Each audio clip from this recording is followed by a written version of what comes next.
حضرت قاضی ایاس رحمہ اللہ تعالیٰ اپنی ذہانت اور زرکی میں ضرب المثل ہیں۔ ان کی ذہانت کے بہت سے مشہور واقعات ہیں۔ ایک مرتبہ ایک شخص نے ان سے آ کر کہا کہ میں نے فلاں آدمی کے پاس اپنا کچھ مال امانت رکھوایا تھا، اب مانگتا ہوں تو وہ مکر جاتا ہے۔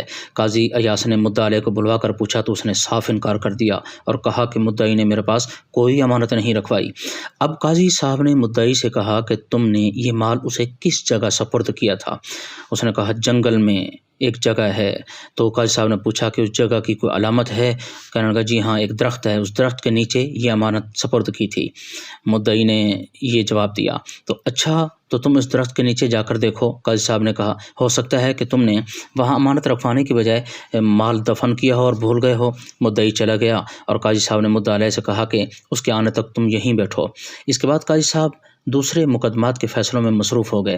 پھر تھوڑی دیر کے بعد اچانک مدعا علیہ سے پوچھا کیا خیال ہے کہ وہ شخص اس درخت کے پاس پہنچ گیا ہوگا؟ نہیں ابھی نہیں، مدعا علیہ نے بے ساختہ کہا۔ تو بس قاضی صاحب نے وہیں چور پکڑ لیا۔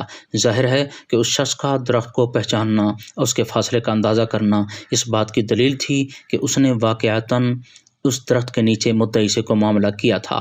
اس کی خیانت کا راز فاش ہو گیا، پھر اسے خود جرم کا اعتراف کرنا ہی پڑا۔ اسی طرح ایک اور شخص نے آ کر آپ سے یہی شکایت کی کہ فلاں شخص میری امانت دبا کر بیٹھ گیا ہے۔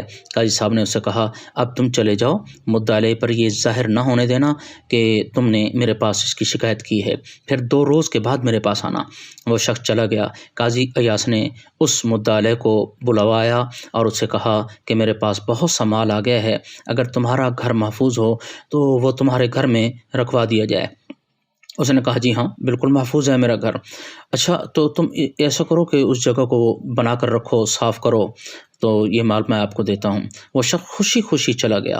اس کے بعد مدعی حاضر ہوا تو قاضی صاحب نے اس سے کہا اب جا کر اپنے دوست سے اپنا مال طلب کرو، اگر دے دے تو ٹھیک ہے، اگر انکار کر دے تو اس سے کہہ دو کہ میرا مال واپس کر دو ورنہ میں قاضی صاحب کو خبر کرتا ہوں۔ مدعی یہ سن کر مدعا علیہ کے پاس پہنچا اور اس سے انہی الفاظ میں اپنے مال کا تقاضا کیا۔ تو مدعا علیہ نے یہ سوچا کہ اگر میں اسے مال نہیں دیتا یہ قاضی صاحب کو جا کے بتا دے گا اور قاضی صاحب بھی اپنا مال میرے گھر نہیں رکھوائیں گے، تو اس نے وہ مال اس کے حوالے کر دیا۔ اس کے بعد مدعا علیہ قاضی صاحب کے پاس جب گیا تو قاضی صاحب نے اسے ڈانٹ ڈپٹ کر غصے میں رخصت کر دیا۔